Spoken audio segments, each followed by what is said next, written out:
네, 안녕하십니까 여러분들, 반갑습니다. 단타수장 전문가입니다. 자, 이번 영상에서는 제가 신풍제약을 한번 좀 코멘트를 드린 적이 있는데, 와, 이거 금요일 막판에 또 훅 뺐어요. 엄청나게 뺐는데, 그럼 결과적으로 이런 것들을 우리가 좀 진지하게 미리 알 수는 없었을까? 아니면 당한다고 해도 조금 피해를 줄일 수는 없었을까? 근데 이게 결국에는 여러분들이 매수를 하셨다라고 하시면 결국에 이게 내가 이 종목을 어떻게 접근을 하겠다라는 사전적인 계획이 없이는 당할 수밖에 없는 겁니다. 그래서 좀 어떻게 말하면 좀 투자 철학이죠. 트레이딩도 마찬가지고, 그러니까 매매도 마찬가지고, 투자도 마찬가지인데, 약간 투자 철학에 있어서 여러분들하고 좀 같이 이런 거 좀 정돈하는 시간을 좀 가져보고 싶어요. 이제 주말 시간을 좀 통해서. 그러면서 여러분들도 제 영상을 통해서 좀 보탬이 되신다면, 내가 지금 갖고 있는 종목들 혹은 내가 당한 것들이 있다라고 한다면 한 번쯤은 좀 더 이렇게 생각을 다시 해볼 수 있는 부분이 있지 않을까. 그래서 여러분들하고 조금 이렇게 우리가 좀 조용한 분위기 속에서 이야기를 좀 해보고 싶습니다. 자, 영상 시작이었어서 여러분들 구독, 좋아요, 알림 설정 한 번씩 먼저 꼭 부탁드리겠습니다. 인트로 그 이미지도 굉장히 자극적이었죠. 개인을 호구로 하나, 그렇죠? 자, 어쨌든 중요한 건 그겁니다. 일단은 주가라는 것 자체가, 여러분들, 주가라는 것 자체는요, 물론 예외적인 기업들이 있어요. 뭐 이제 제약바이오 기업들 같은 경우에는 주가가 어떤 파이프라인이라든지 미래 가치를 미리 평가받는 경우가 있죠. 그러면서 그걸로 미리 선반영이 되는 경우가 있고, 또 반대로 일부 종목들은 실적적인 부분들에 대해서 지금 딱 평가를 받고, 혹은 실적이 앞으로 좋아질 거야, 이번에 실적이 괜찮을 거래, 전분기 대비해서 실적이 좀 더 상향될 거래, 그러면은 이제 그런 부분들이 또 선반영되는 부분도 있고, 어쨌든 주가는 선반영이 맞아요. 선반영이 맞는데, 만약에 선반영되지 않은 종목이 있다라고 하면 우리는 또 굉장히 매력 있는 자리에서 매수를 할 수가 있겠죠. 왜? 저평가니까. 그러면 그 평가라는 단어가 뭘 가지고 평가를 하냐라는 거예요. 이 종목이 고평가고 저평가야 라는 거를 어떤 기준으로 얘를 평가를 하냐라는 거예요. 높고 낮음을 뭘로 평가할 건데, 기본적으로 주식은 실적인 거잖아요. 어쩔 수 없이 실적인 거예요.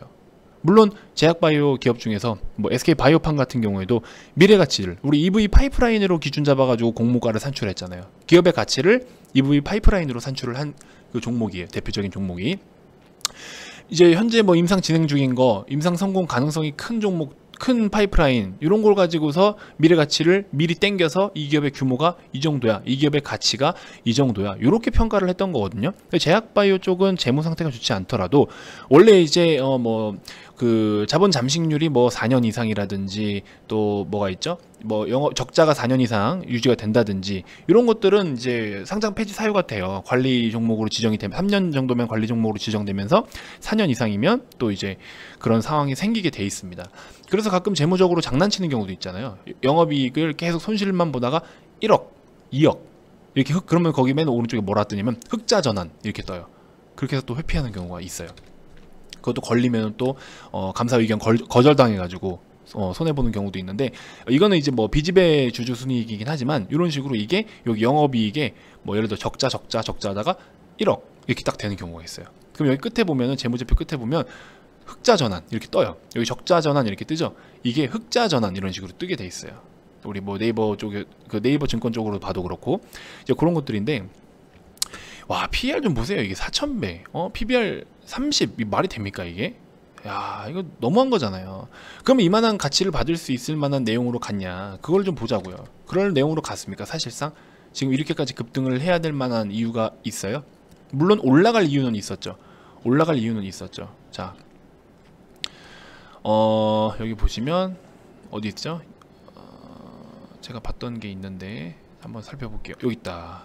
자, 뭐 이제 미국의 모더나 있죠. 모더나라는 기업에 이어서 뭐 영국계 제약사 아스트라제네카가 영국 옥스퍼드 대학과 개발 중인 코로나 바이러스 감염증의 뭐 백신 초기 임상 시험에서 전원 항체 생성에 성공하였다, 뭐 이런 이야기가 있는데, 과거에 이제 모더나가 45명의 시험을 해가지고 전원 항체가 이제 뭐 형성됐다라는 내용 때문에 전 세계 증시가 뭐 급등을 했었죠. 제가 앞전 영상에서도 말씀을 드렸지만, 그 당시가 제가 지금 정확하게 기억을 해요. 저로서는 그래도 나름 좀 뿌듯했던 그런 타이밍이긴 한데, 이제 모더나 때문에 이제 전체적으로 전 세계 시장이 폭등을 했을 때 당시인데, 이 데이터가 고작 45명 정도로 지금 이 임상 단계를 거칠 만한 데이터냐. 물론 항체가 전원 다 형성이 될 수는 있겠지만, 그럼 앞으로 그 다음 단계 임상을 진행할 때 안전성과 유효성을 확보하려는 그런 단계에서는 분명히 리스크가 따를 수도 있겠다. 그러면 임상을 진행할 때 지금 고작 이 45명 가지고 이런 큰 이슈로 인해서 전 세계의 증시를 흔들 만한 내용 정도가 돼? 이게 그런 규모가 돼? 라고 저는 의구심을 갖게 된 거죠.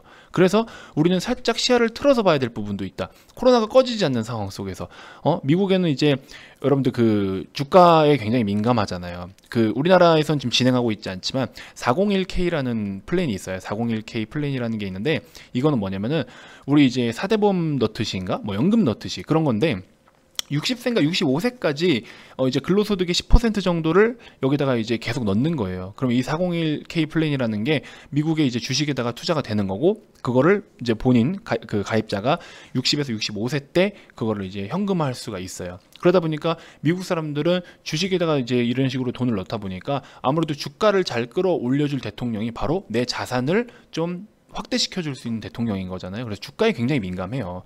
이제 그런 부분들이 없지 않아 있는데, 지금 딱 보니까 코로나로 인해서 주가는 많이 빠지고, 중국 핑계를 대면서 중국에다가 떠밀려고 하고, 뭐 책임을 져라 뭐라 하면서 뭐 몇 경 금액을 뭐 이야기를 하기도 하고. 근데 뭐 먹히겠습니까 그게 사실상? 그러면 기존에 뭐 에이즈라든지 다른 병들은 뭐 어떻게 할 거예요? 그렇죠.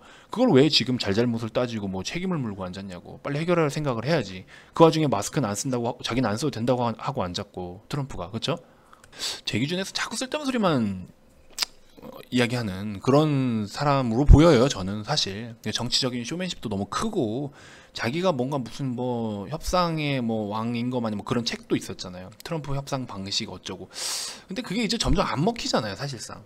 그래서 어쨌든 이 당시에는 이 모더나 관련된 이슈도 그렇고, 트럼프가 한번 이렇게 주가를 더 빠지지 않게 위해서 실드를 쳐놓는 거죠.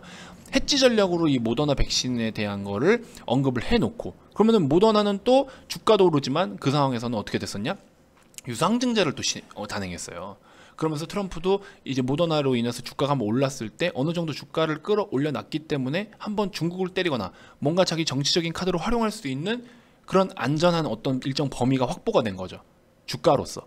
그 타이밍이 이 타이밍이었어요. 이거를 제가 먼저 딱 그날 정확하게 느꼈어요. 그래서 이때 당시에 제가 이런 브리핑을 우리 VIP 회원님들께 말씀을 드렸더니 다음날 증권방송에서 똑같은 얘기가 나오더라고요. 저 깜짝 놀랐습니다. 저도 깜짝 놀랐습니다. 그래서 우리는 거기에 맞게 대응을 했던 때입니다. 자, 어쨌든 그 당시에는 이제 45명에 대한 그런 규모였어요. 이게 전임상 단계인가요? 일상 단계인가요? 제가 봤을 때 일상 단계인 것 같아요. 1단계 임상 실험인데, 아까 앞전하고 지금에 대한 규모가 확실히 좀 차이가 나죠.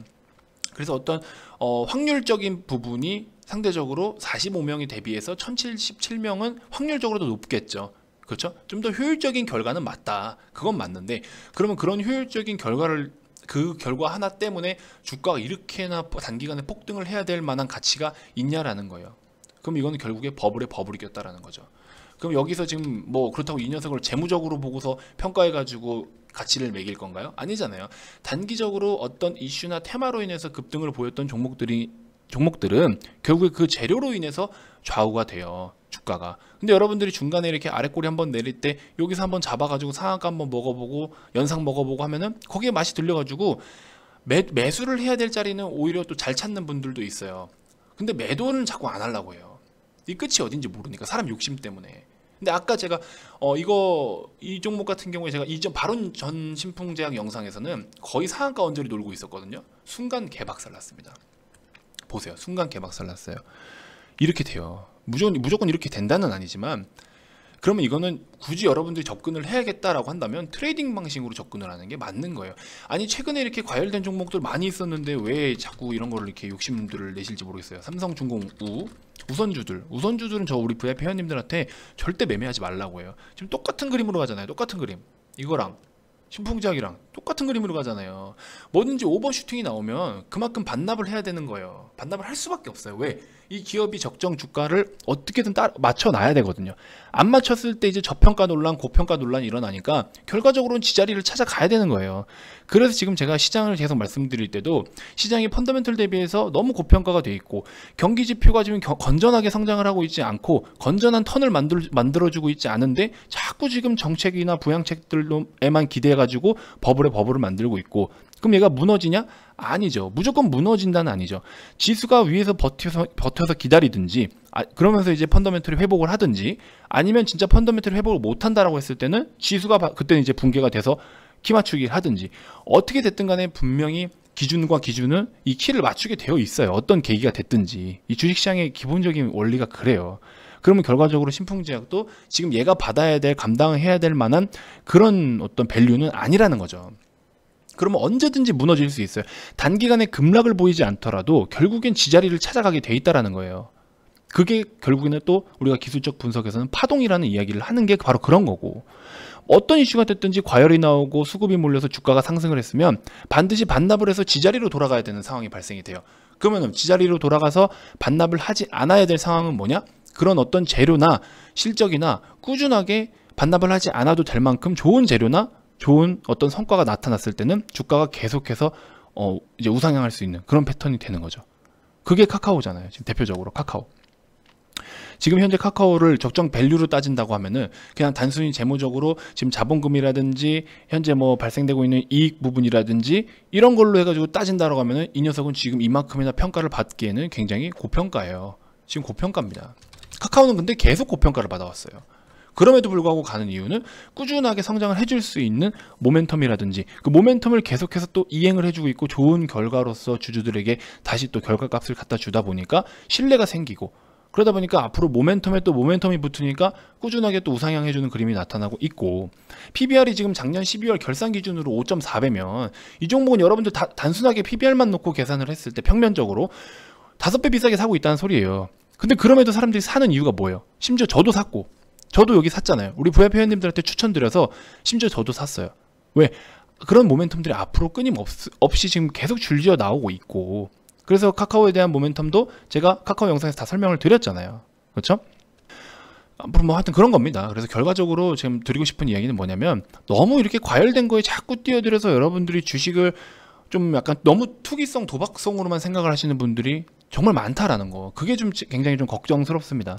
제가 VIP 회원님들한테는 아예 이런 것조차 언급을 안 해요. 아예 언급조차 안 해요. 이런 종목들 가지고 뭐 한 번이라도 추천을 한 적이 있냐라고 물어보시면 아예 꺼내지도 않습니다. 오히려 사지 말라고요. 우선주 매매하지 마세요. 우선주 매매하지 마세요. 신풍제약 어떻게 보세요? 신풍제약 사지 마세요. 아닌 건 아니에요. 아닌 건 아닙니다. 저는 항상 하방을 먼저 계산한다고 했어요. 리스크를 계산하면 반대로 업사이드가 보이게 되는 거예요. 여러분들이 분명히 수익을 내야 될 폭은 정해져 있어요. 그러면 현재 내 구간이 이런 구간이냐, 이런 구간이냐, 이런 구간이냐, 요거를 계산하는 거죠. 자, 나는 현재 1번의 구간이야.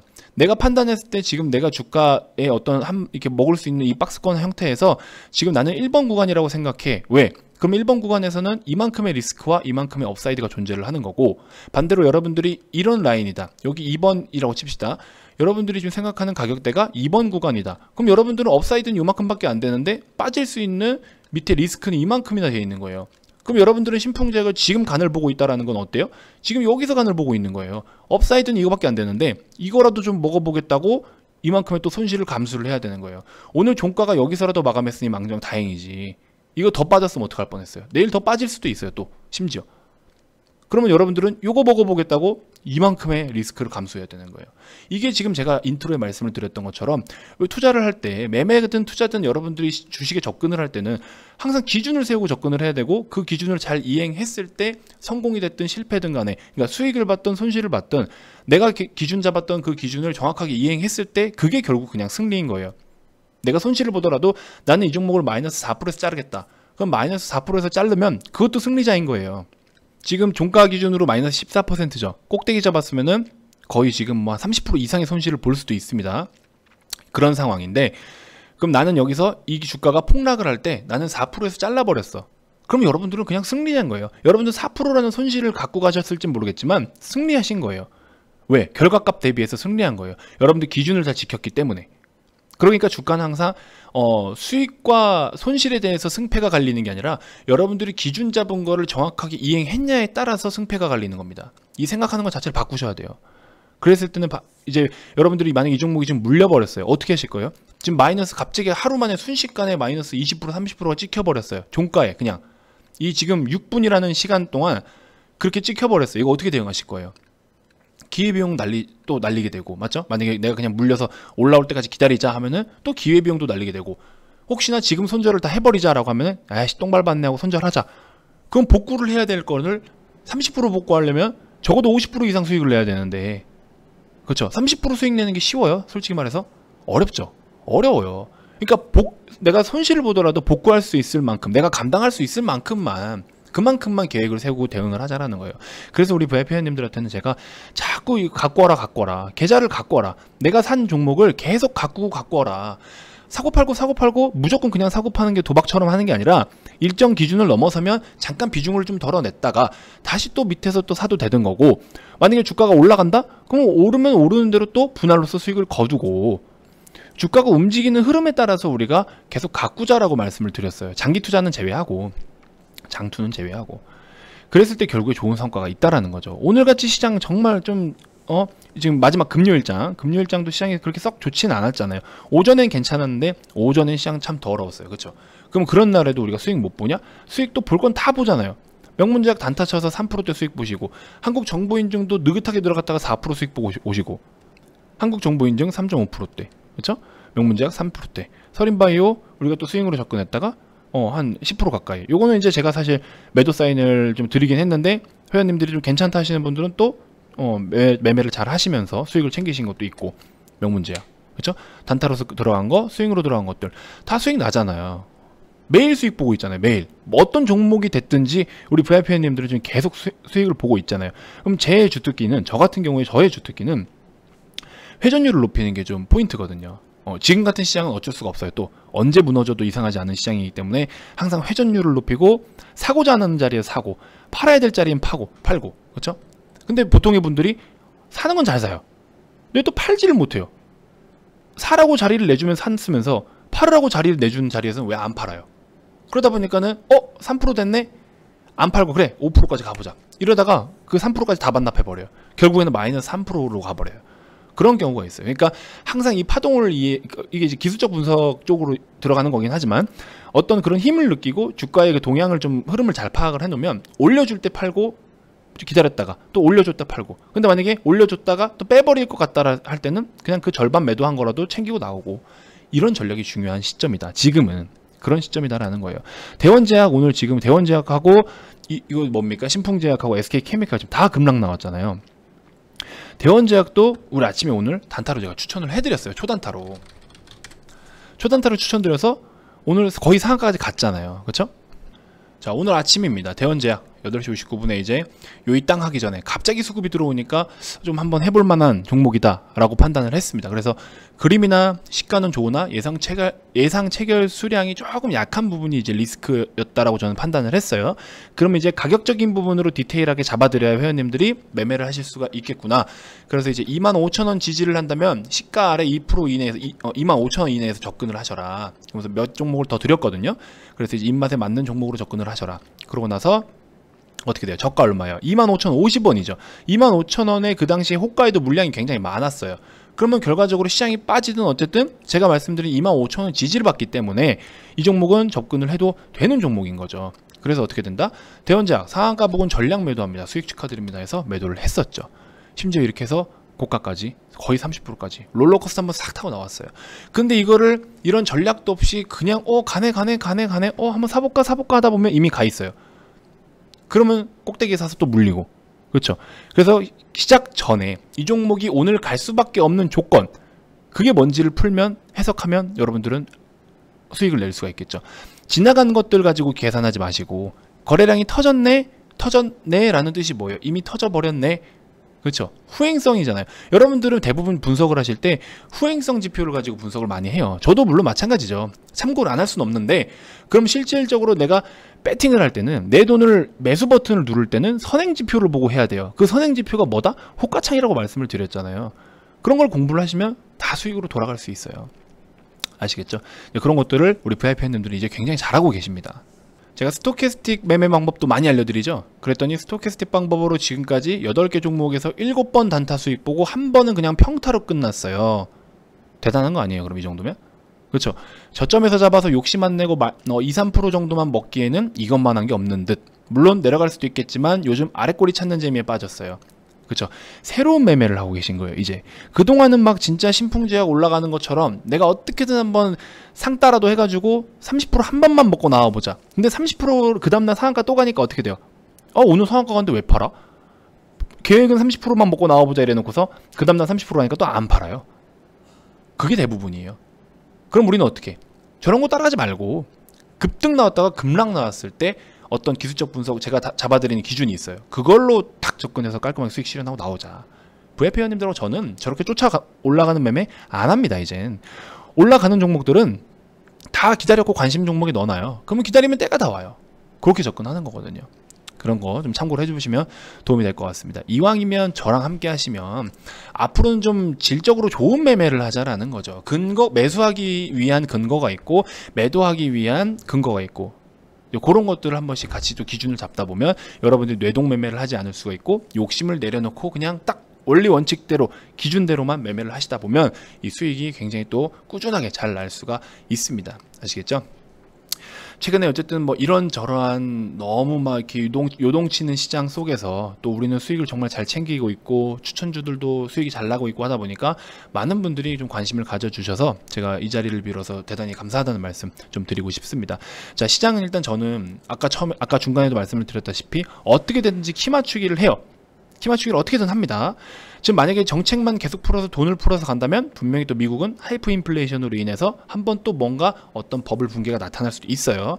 자, 이런 것들을 깊게 제가 나중에 한번 또 분석을 해드릴 텐데, 어쨌든 관련해서 이렇게 오늘 금요일처럼 순간적으로 급락이 나올 때 잡아갈 수 있는 종목들, 좋은 종목들, 저평가된 거, 좋은 종목들이 갑자기 급락이 나와서 우리가 매수하기 너무 좋은 거, 이런 것들 저희는 지금 급락 나올 때마다 담아가고 있어요. 아직 늦지 않았습니다, 여러분들. 아시겠죠? 지금이라도 우리 VIP방에 오셔가지고 같이 또 이렇게 한 배 타고 가보시겠다 하시는 분들, 관심 있으신 분들, 이 번호로 성함만 문자로 발송을 해주시면 저희가 또 좋은 정보도 잘 준비하고 있으니까 같이 좀 해보자고요. 아시겠죠? 주말 잘 보내시고 여러분들 다음 주도 한번 또 힘차게 시작해 볼 수 있도록 주말 푹 잘 쉬시기 바라겠습니다. 아시겠죠? 자, 다음 영상에서도 제가 더 좋은 정보들로 여러분들께 인사드리도록 하겠습니다. 고맙습니다.